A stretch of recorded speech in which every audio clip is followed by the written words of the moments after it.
So welcome everyone to our webinar this evening on implementing diversity and equity strategies in your school in 2020. We are so glad to have you here with us this afternoon. I am your host, Jessica Hayes, and our presenter is Brenda Martinez. Brenda is in her 14th year of education. She attended the University of North Texas for her bachelor's degree, LaTourneau University for her master's in curriculum and instruction, and Southern Methodist University for her master's in conflict resolution. She has coached, taught Spanish, Texas history, and U.S. history, and was named District Secondary Teacher of the Year for Garland ISD for 2020. She is currently an instructional coach in Richardson ISD, and she is also a voice instructor for Noe B Music Studio and a curriculum map writer for Active Classroom. So I'm going to go ahead and turn it over to Brenda. Thank you so much, Ms. Hayes. Thank you. It is so great to be here. I hope everybody had a great day today at work. If you are an educator, I hope that you had a stress-free day, if that's a possibility. I know that many of you are teaching face-to-face as well as with students on Zoom. So you know, my thoughts are with you every single day, and I get to see it, and sometimes I get to be a part of it as an instructional coach when we don't have, you know, if there's a teacher that has to be out, I got to step in and, you know, be an educator for that day, which I love, but I do hope that you all had a great work day today if you are back in school. So welcome to this session. This is implementing diversity and equity strategies in your school. Now, first I want to start with, you know, it's really hard to teach this topic in really any amount of time. So today we're going to focus on some resources that may be useful to you so that you are equipped in your journey toward creating a classroom that can be more culturally relevant for your students. And, you know, living in the U.S. and teaching in the U.S., we have a growing diverse population. So this is always necessary. You can't ever really stop learning. And so today we're going to look at a few things, and one article in particular that I want to focus on because it gives us a little bit of a good start for this journey. And so let's go ahead and just dig right in. And so this is something I'm pretty passionate about. I hope that you all are as well as educators. You know, my background, I grew up here in the States, but I was born in Mexico. So I had to go through the whole naturalization process. So I was a dyslexic student. I was an ELL student. And, you know, the way that I view things is a lot on my own data as an educator, but also in my personal experience in dealing with our educational system. And, you know, being that student myself, being that student that doesn't understand a word that's going on in the classroom. And so this is something I'm passionate about, and I want to be that person, that educator, that coach for that teacher struggling on how can you best help your students. So I want to watch this video with you. It's called How Can I Be a More Culturally Relevant Educator? And if you've ever dealt with the AVID program, Patrick Briggs is a spokesperson, and he's part of the AVID program, and he's been a speaker, a keynote speaker at many of the AVID institutes.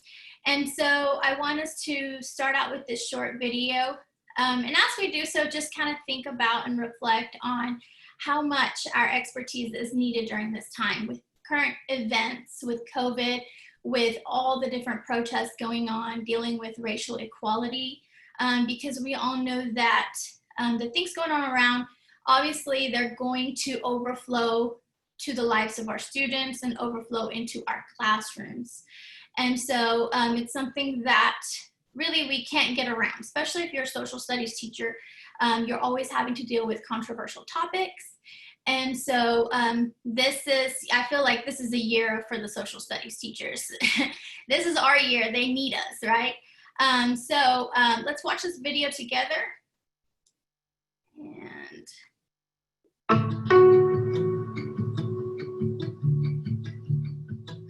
when I think back to how I started towards being more culturally relevant, to being an equitable educator, there are two great ways to start.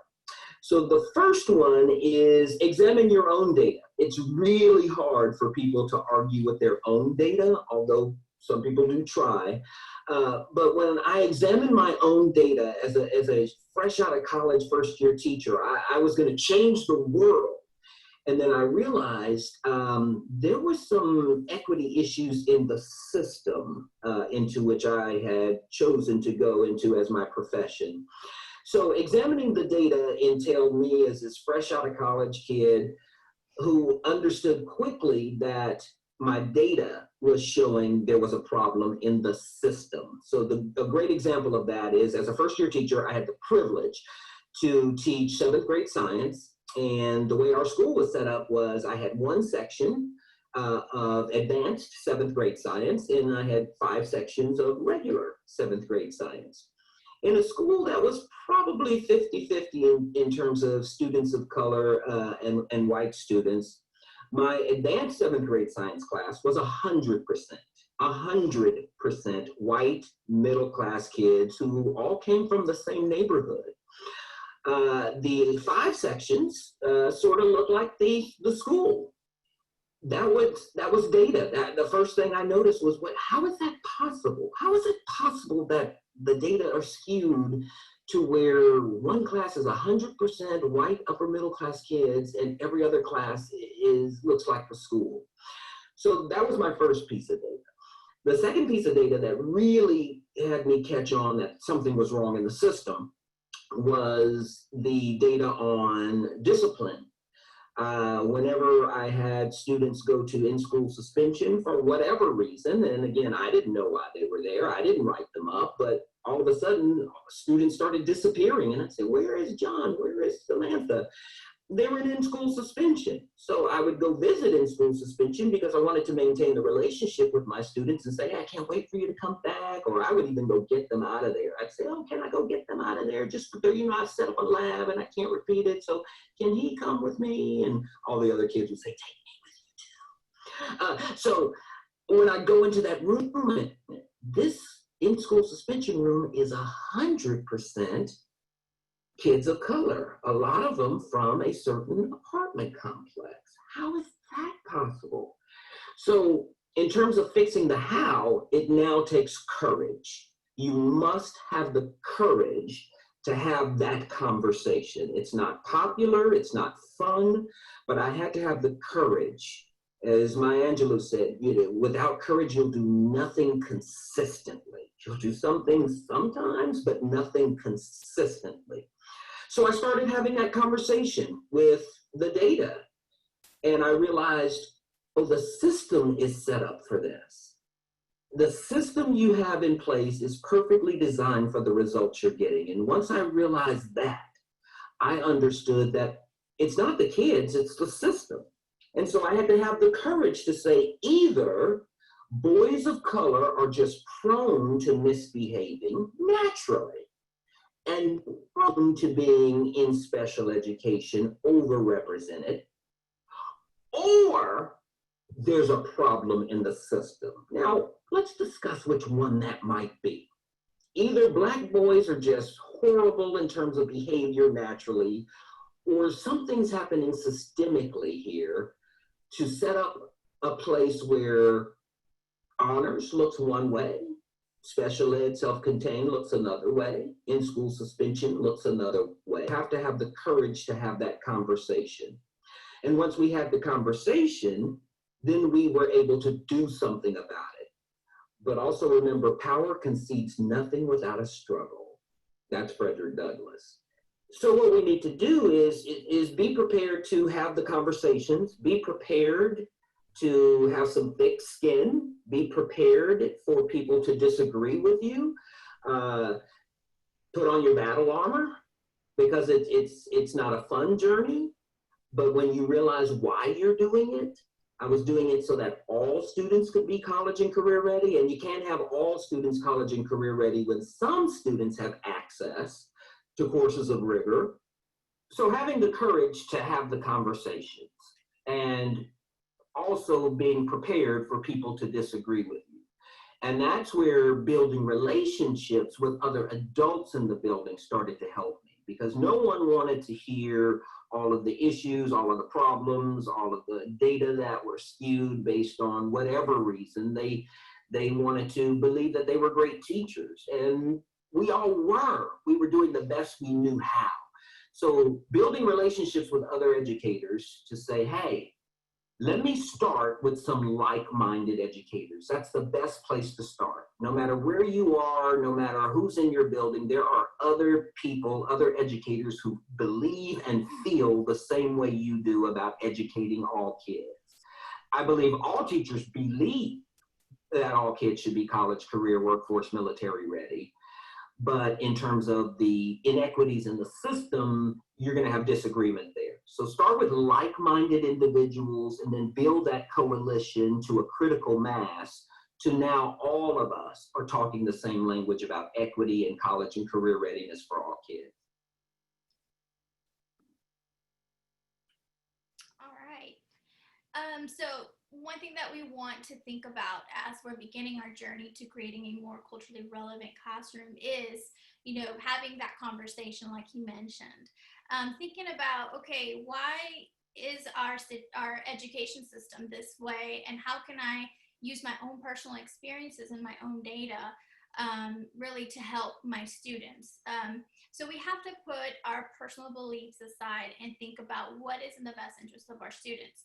And so when I realized this, just like he did, I was looking at testing stats, and I was reading books on how students of certain demographics have lower testing. They test lower than your average Caucasian or privileged student.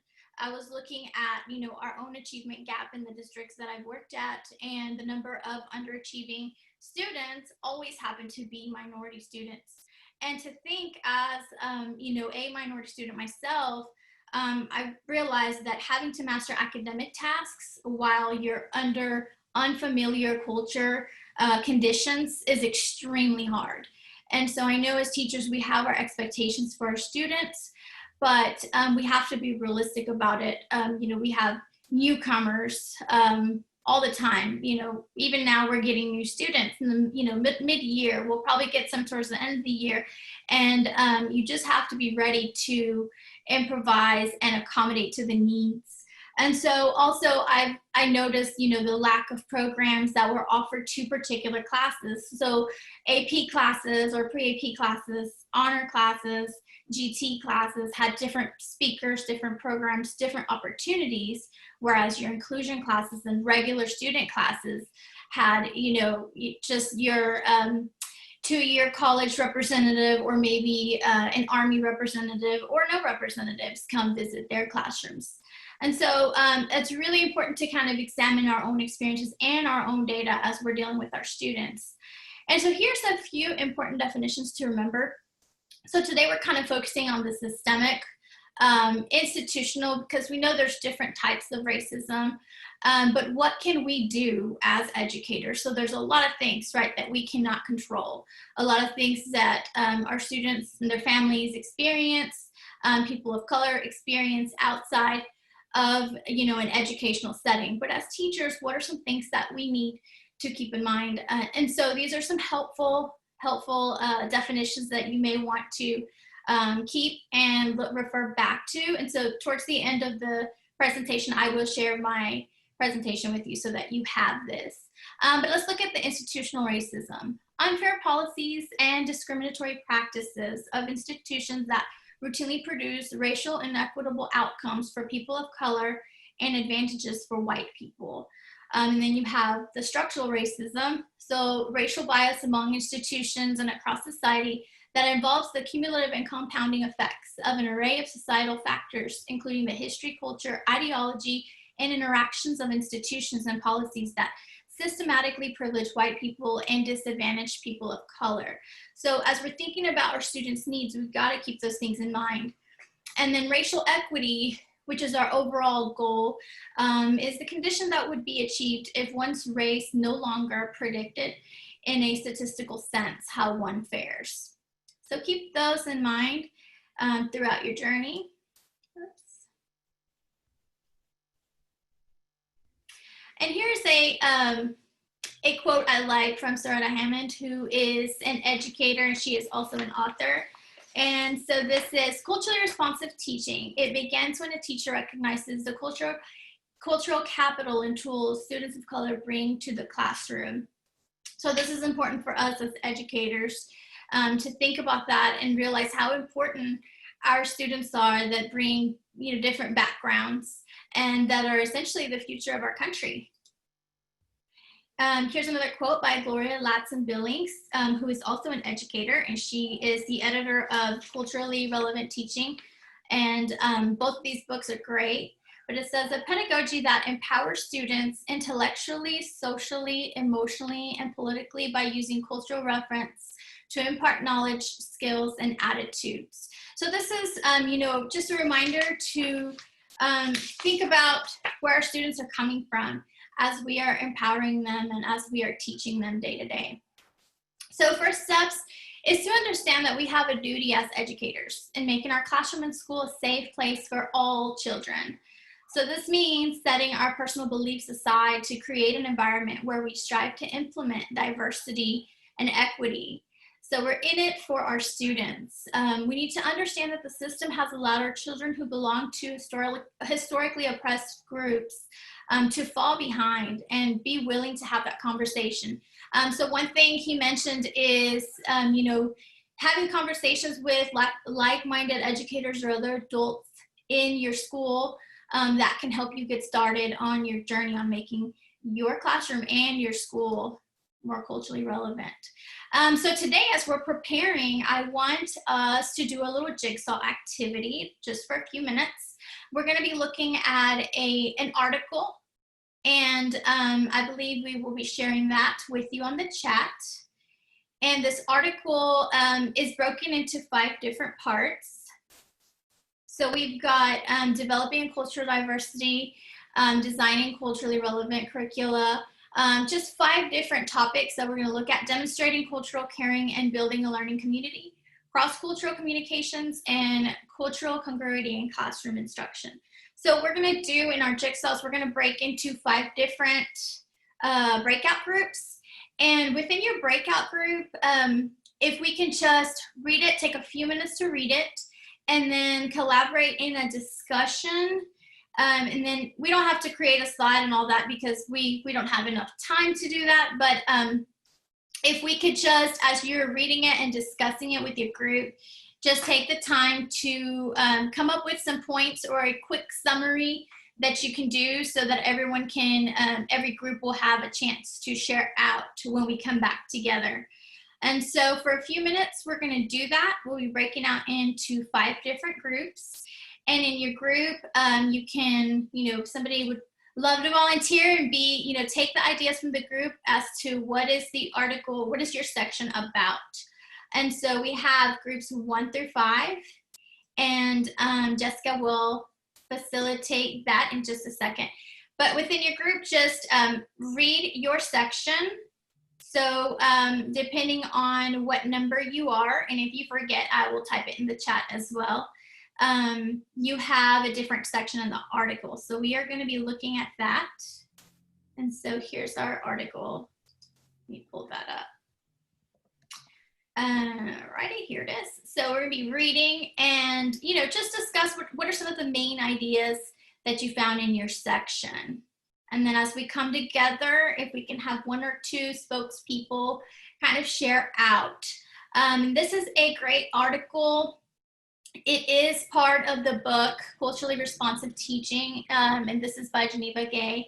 And I think she does a fabulous job at, breaking it down into parts, because this is a long process and you can't ever stop growing and learning about it. So let's go ahead and do that now. And then I will give you your topic if you're unsure which number you have. So we'll be breaking into 5 different breakout groups. So I have the breakout groups ready. So they may want to see that slide again that shows which section. Sure. And I told them whatever breakout room number, that is the section. So if they're in breakout room 1, their section would be developing a cultural diversity knowledge base, correct, Brenda? Yes, correct. All right. And how many minutes do they have? 10 minutes. 10 minutes. Okay. So I shared the link to the article in the chat. I hope everyone has access to it. If you cannot open that, please let me know. But I'm going to go ahead and send everyone to their breakout rooms.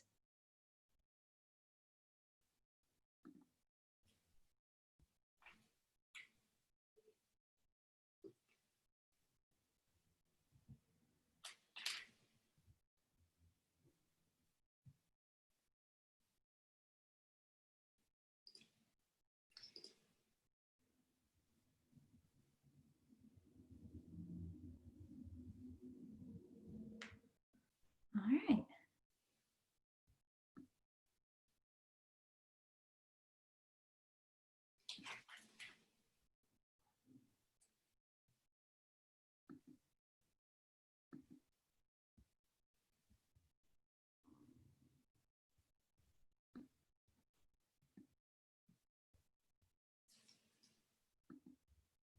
So at about like 5:32, we can reconvene. All right. It looks like, oops, maybe 1 or 2 did not join, was not able to join.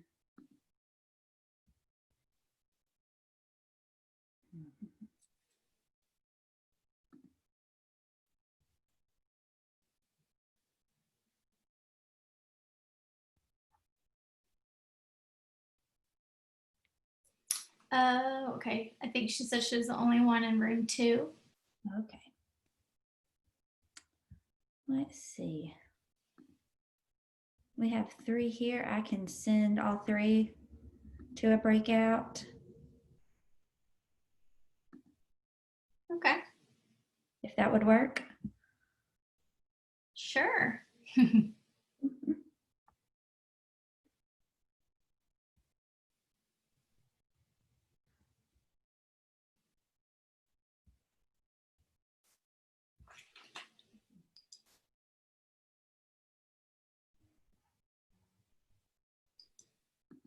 I might need to assign a new group if they're not able to get back into breakout room 2.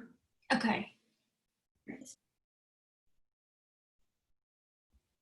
See, Diana, do you have a message about getting into breakout room 2?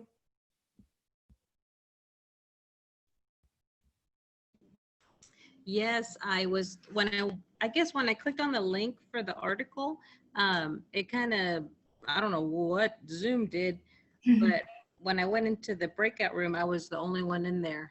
So are you sending me back to that breakout room, or I don't know what I need to do. Join the breakout room down there, I guess. Yes, see Okay. what happens there. Okay. All right, I see it. Thank you for your help. You're welcome.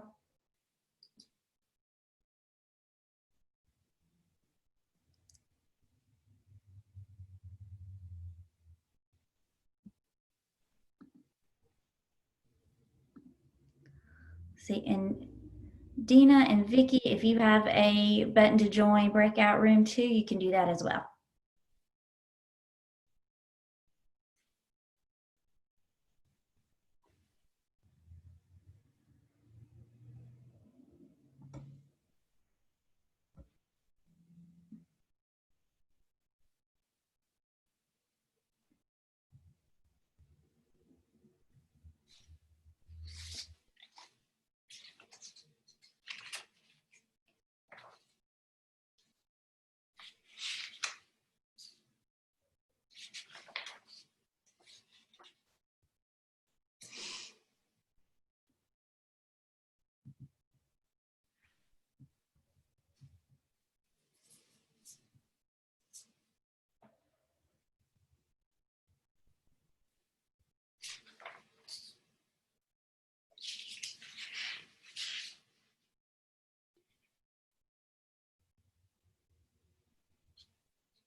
Dinah may be by herself in her breakout room again.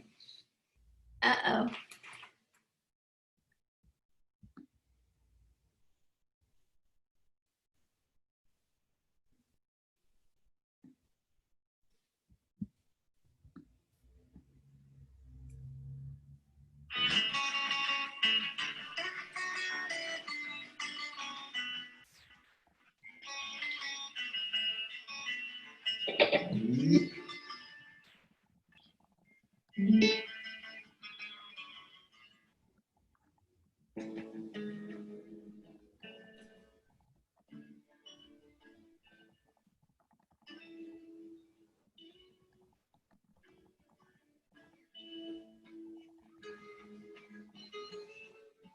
So you are able to see all of the chats, right, from the different breakout groups? I am broadcasting. I haven't seen a chat, Okay. but I'm sending them a broadcast. So just reminding them of their section. Oh, perfect. Awesome. Thank you.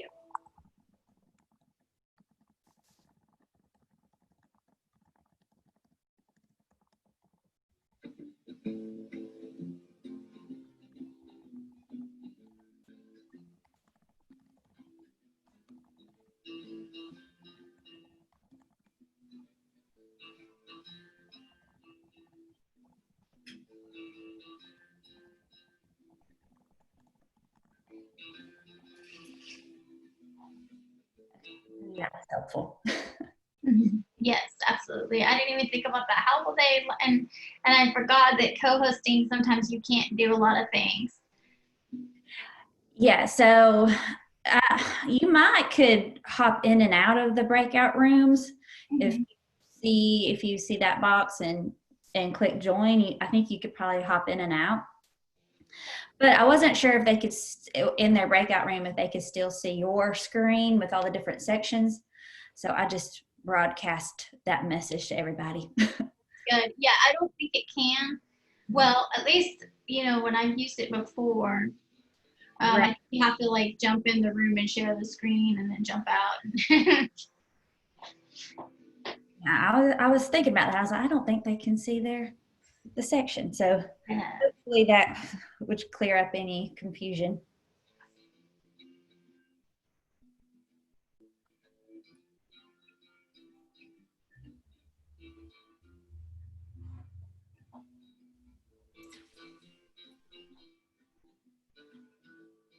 I hope they were all able to open that PDF.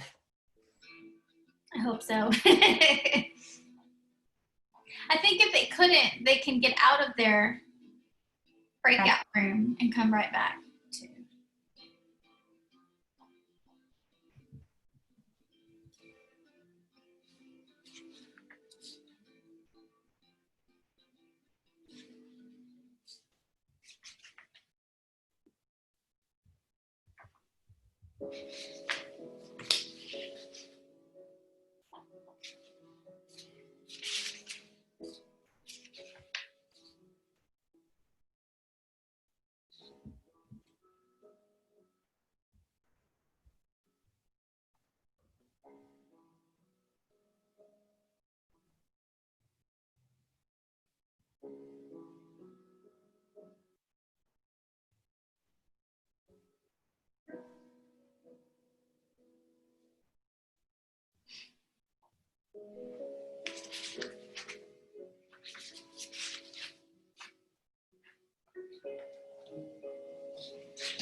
I know this article was a bit long, but if you scan it, it's doable. And hit the major point. Yes, absolutely.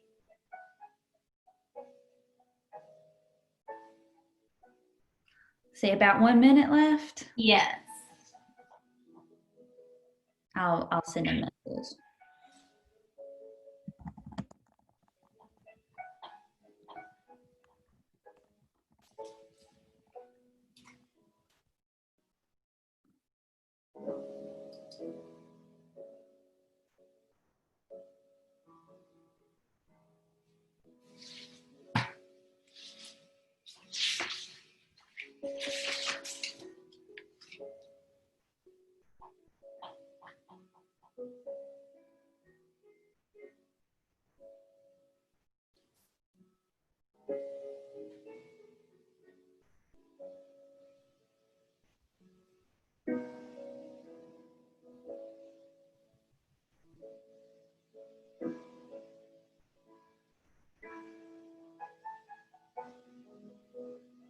I like your music. Very peaceful. It makes me feel like I'm going to get a massage or the music they play at some of the places. Relaxation music. I used to use a lot of this music when working with students just to keep them focused. Oops, my timer went off. All right, I'm gonna go ahead and close out the rooms.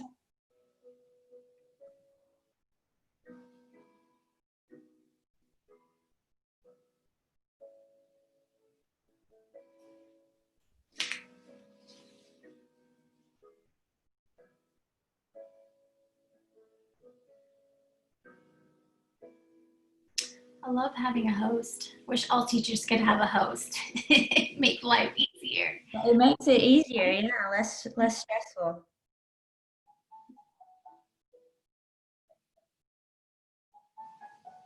You need somebody there to monitor the chat and.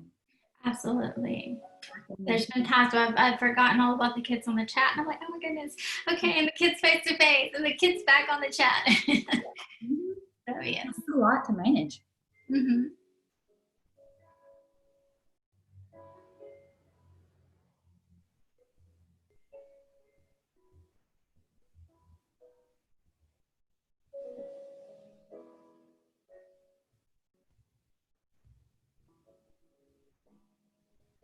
All right. All right, looks like we're all coming back together. I hope, I know it's kind of a long article, but I hope you were able to grasp a little bit of what, some of the main points in each of the sections are. So let's get started. Let's go with number 1, developing a cultural diversity knowledge base. For group 1, do we have our wonderful volunteer spokesperson that would like to share what that section is all about?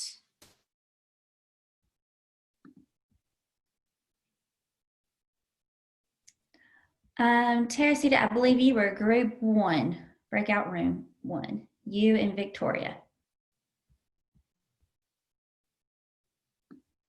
Jessica, I thought that was my room. Diana. This is Diana. Okay, I had you in breakout room 2.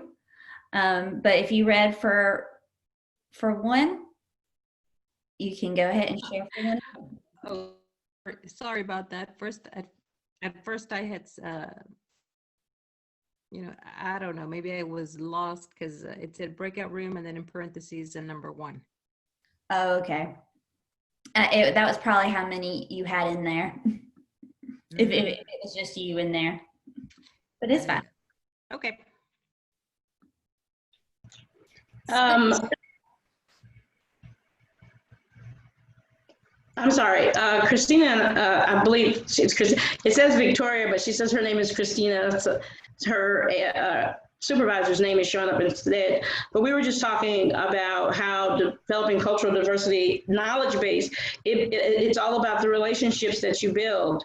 And you have to start that relationship right away, before the kids even get there, that reach out to the families when you find out who your class is, and meet the teacher night and all that good stuff. And then once you have your class, really making sure that you're giving everybody a chance to have the same experience. And we know children do learn, at different levels, but if the base is the same, then you can have some really positive outcomes, especially if you take the time to build those relationships.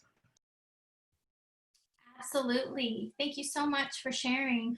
One thing that I did that stood out with me in that particular section is that there is a place for cultural diversity in every subject taught in schools. So, if you're not a social studies teacher, you know that there is a way to figure out how to do your instruction and your teaching mindful of the different cultures in the room. And it says, furthermore, culturally responsive teaching deals as much with using multicultural instructional strategies as with adding multicultural content to the curriculum. So definitely something to think about. And then, of course, building those relationships. Thank you so much. Let's go on with group 2, which was designing cultural relevant curricula. And I know that, we're not all curriculum writers, but what can we do, or what did this section sort of point out that, we as educators in a classroom can do ourselves?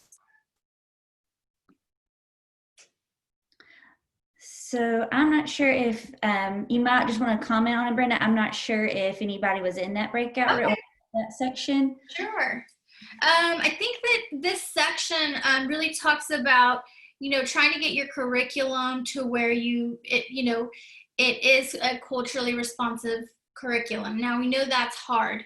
And so as teachers, we are able to make those adjustments. We are able to make the adjustments needed so that they are based on the needs of our students. So one of the paragraphs, I think in the very first section, says culturally responsive teachers know how to determine the multicultural strengths and weaknesses of curriculum designs and instructional materials and make the changes necessary to improve their overall quality.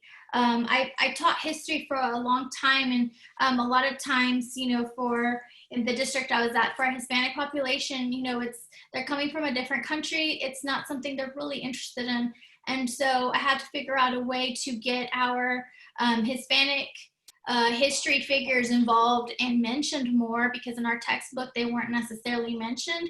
So any way that you can figure out how to adjust your own curriculum, if it means, including some scientists from different parts of the world, or if it means by, including different ways of solving math problems that they are more able to understand, even the wording of the math problems or whatever it is that you teach, think about how you can make those small adjustments and the big difference that it can make. As students, learn best when they can reflect on the topic and see themselves. And let's go on to number 3, which is demonstrating cultural caring and building a learning community. So can we have a spokesperson from group 3 share something that they took away from this part of the article?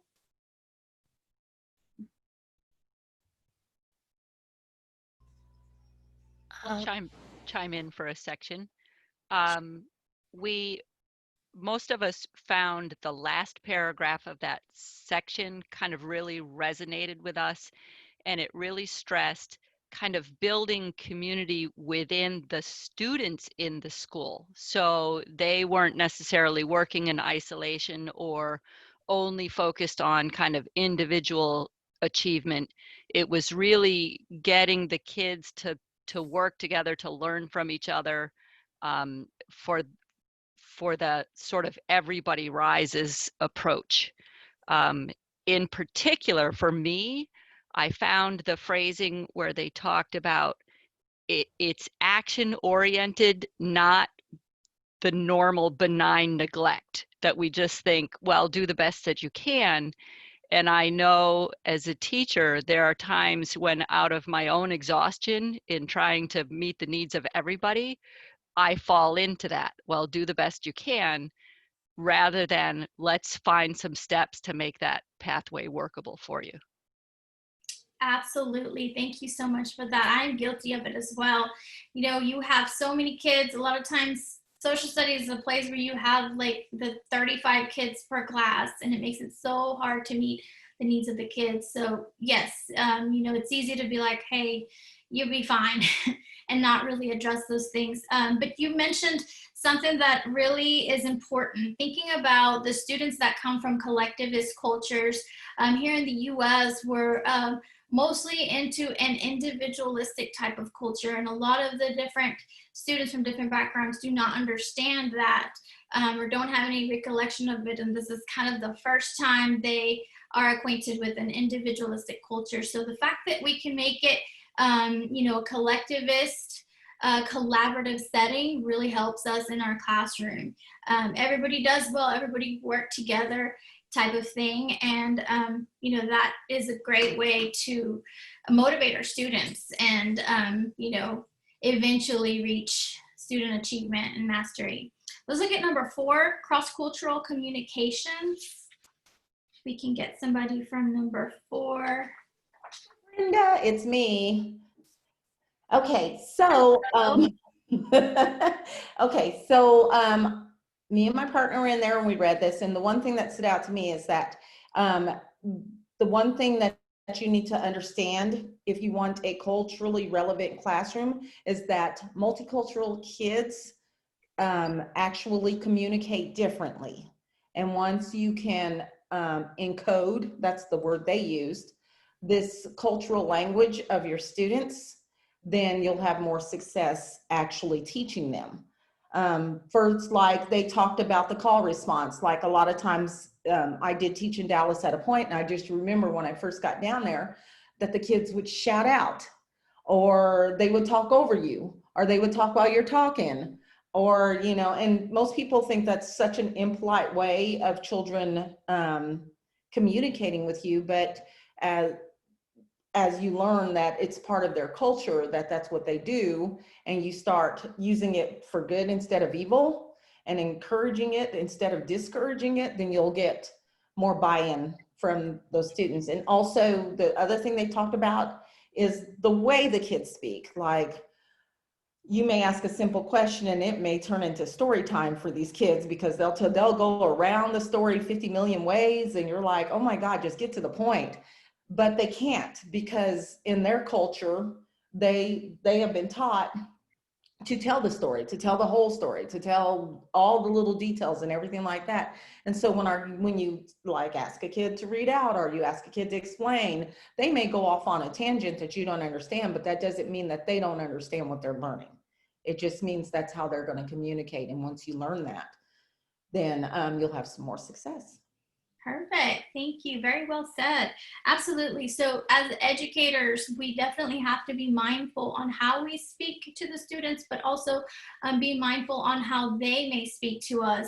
And so with my personal experience, I learned really quick that, you know, some cultures it's rude to look and make eye contact while talking to an adult. And quickly, you know, I thought, oh, here's a student is ignoring me or being rude. But as I continued my teaching career and learning how different cultures work, and I learned, oh, this is a sign of respect, to not look directly to the eyes of the adult they're talking to. The same thing that Ms. Hamilton shared. You know, I thought when kids are interrupting and while you're talking, I thought that was, you know, something to be seen as rude. But as I got to know my kids, they were like, no, miss, this is how we do it at church. You know, when the pastor is talking and is preaching, we agree. We're like, amen, yes, preach, you know. And so then I quickly learned, okay, so this is how they are communicating, that they're getting, you know, the concept and they are understanding.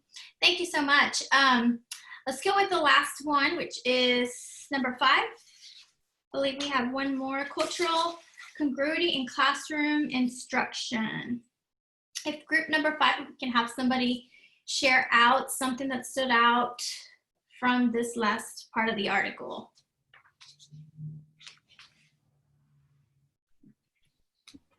I can share. In this section, it really talked about using culturally relevant examples in class and ensuring that we're using a multitude of ways of doing that, so that we're not potentially isolating students by not making examples that connect to them.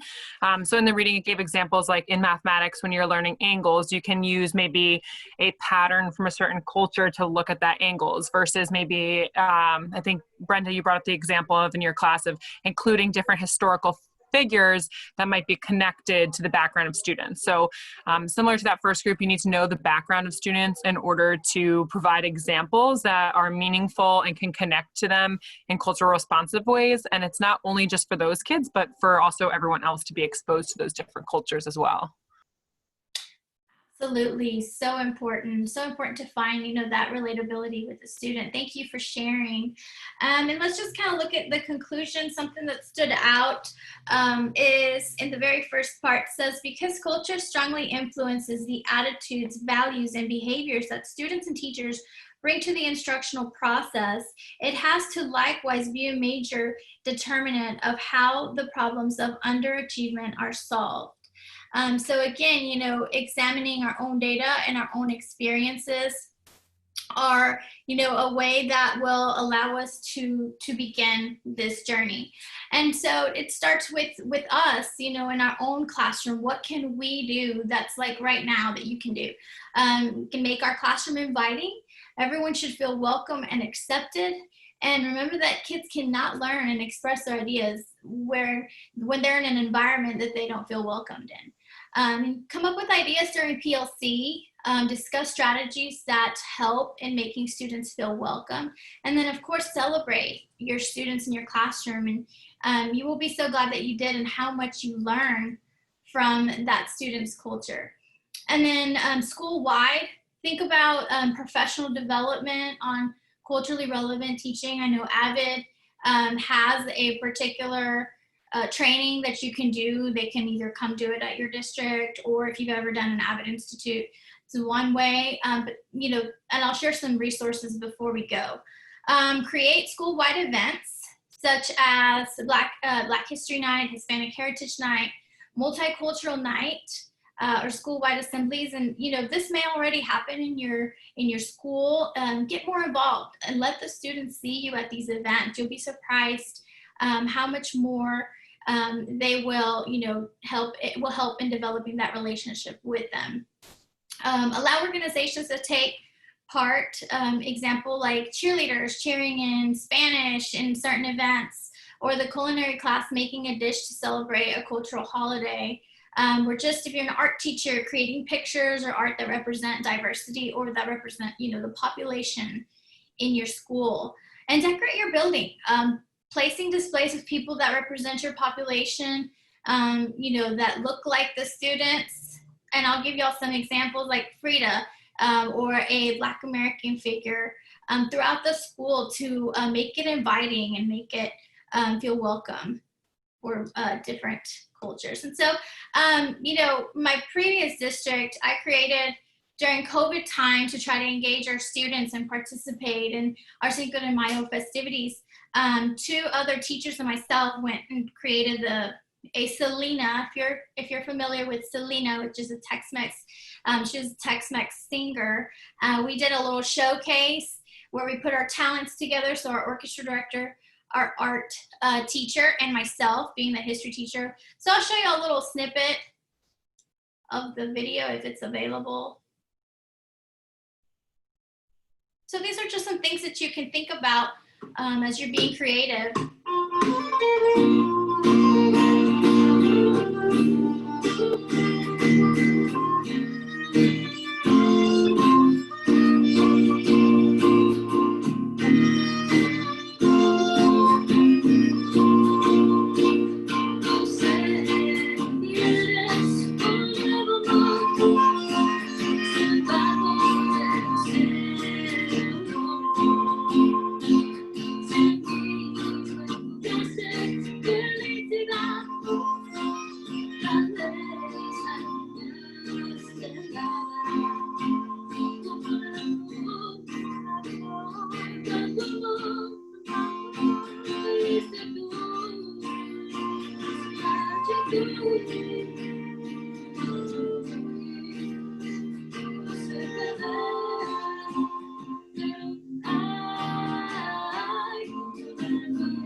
That's just a little example of how creative you can get. You know, whatever it is you're teaching, tie it to something that reflects on, you know, what your students love and on the identity of your students. And here's some other pictures of our school celebrating Black History Month. We would always have a big assembly. We had poetry and all types of things take place. We had, you know, Hispanic Heritage Night. Here's our cheerleaders cheering in Spanish and our teachers taking part. So just some examples. And I try to do, this is my old classroom. I did teach Texas history, but I made sure all the flags were present. And it helped identify with a lot of our Mexican American and Mexican student population. And just always having a classroom that is inviting and that is promoting expression for our students. Here's my door. I always wanted to make them feel welcome, and make them feel like this is a safe place. And then here's just some events that we did. We did an interactive museum where we took different cultures and displayed them along with a lot of our history standards, and we did a school-wide event. And then even just in a simple lesson, you can come up with creative ways to engage your students. We did a Texas mission simulation where I was the room where the friar taught, we're dressed as friars, and I was a room where we taught Spanish. One is a workroom, and we try to engage them in the simulation and try to engage them in what they know. We had a lot of Spanish-speaking students, so this was perfect. And then in my current campus, we dedicate hallways based on the population of our students and trying to promote that cultural diversity. So even just simply decorating it, we did this little mural on Frida, and our principal requested it be in Spanish only. And so we definitely want to make them feel like this is their thing. This is just for them. Because a lot of times they experience reading something or seeing something that they don't understand, they feel excluded. But to have, a little something they're like, oh, I can read that. And I know who that is, and that looks like me. It's something special to them. And so here we are, socially distanced and being festive, celebrating some of the Independence Days for Latin American countries that have happened this past month, since it's Hispanic Heritage Month. And so here's also, we deal with parents as well. How can we engage our parents also in the conversation? So this is our very own, my very own district example. Our district right now has really just committed to creating a racially equitable learning environment for our students. And if you look on their website for Richardson ISD, you can find some additional resources. This particular resources is basically on, for the parents on how to talk about what's going on and how to talk about the different things and the injustice around the world. So that's a good resource. I'm just kind of quickly sharing since we're kind of a little over our time. And then you'll get this presentation as well. Teaching tolerance, you can get a free subscription to it. It's a great resource for you to use when teaching any of these topics that may seem controversial, or even if you don't teach social studies, again, knowing how to have those conversations with those students, because Lord knows they will. And when they want to talk to someone, they give us all their business, and they share a lot sometimes, a lot more than we need to know. So some of the books that I want to recommend are Why Culture Counts. This is a great book. It focuses on the importance in understanding our students' cultural background, and defines, how they focus their attention, what they focus their attention on. And it talks a lot about the statistics. This one here is Case Studies on Diversity and Social Justice Education. It's also a great book to help you on this journey, and it's a reminder for educators on how some families do not have all the access to some of the same resources as their wealthier peers. And so this is just important to keep in mind privilege, and keep in mind, what affects the learning of our students and how can we best meet their needs. And then there is Creative Schools. And this book talks about making educational more personal, keeping in mind the needs of the community and the cultures in the community and the talents and the interests of our students. So, these are just some great resources you can refer to. If you are an Avid or have an Avid campus and you have access to some of their resources, this book is great. Culturally Relevant Teaching. It comes, you get it at the professional development, but you can also just read the book on your own, find the book on your own, and it has a ton of examples and a ton of ways to help you. And then, of course, the ultimate goal is to get to the point where, we no longer have to continue doing these accommodations. But if we look at equality, we know that being equal is not necessarily equal, because the kids are all in different places, and a lot of them have to take so many more steps than their peers. So we just want to think about this as we are, creating and planning our lessons. And then reach out to your colleagues. We're surrounded by colleagues and great teachers, and they may know how to handle a sensitive topic and how to deal with, certain cultures. They may be of that culture. Reach out and ask if you're unsure of something and how to be culturally appropriate. And just remember that our responsibility as educators is to have that growth mindset, be aware of our students' cultural background, be aware of what is happening around the world, keep privilege in mind, and then continue to strive for new and creative ways to develop our craft. So I'm sorry this had to be so fast. We can definitely spend hours talking about this, but I'd love to connect with you. So if you have any questions for me, feel free to follow me on Twitter. We can connect, we can message. If you need further guidance on anything, I'm free and open and willing. I would love to hear where all of you are from, and hopefully we can connect through social media.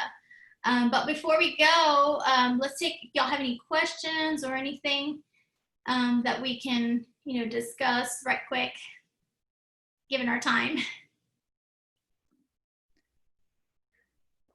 I'm not seeing any in the chat box, but if you would like to unmute yourself, you can. If you have a question for Brenda. And feel free to, put your question on Twitter or message me on Twitter. And then you will also get this presentation if you want to. I don't know if you've already shared it. See, I am about to. I do have a survey, a very quick survey. I just posted the link in the chat. If you could take that really quick before you leave us, it only should take just a few seconds. So I posted that in the chat, and the link to the presentation is also on its way. All right, so now you should see both.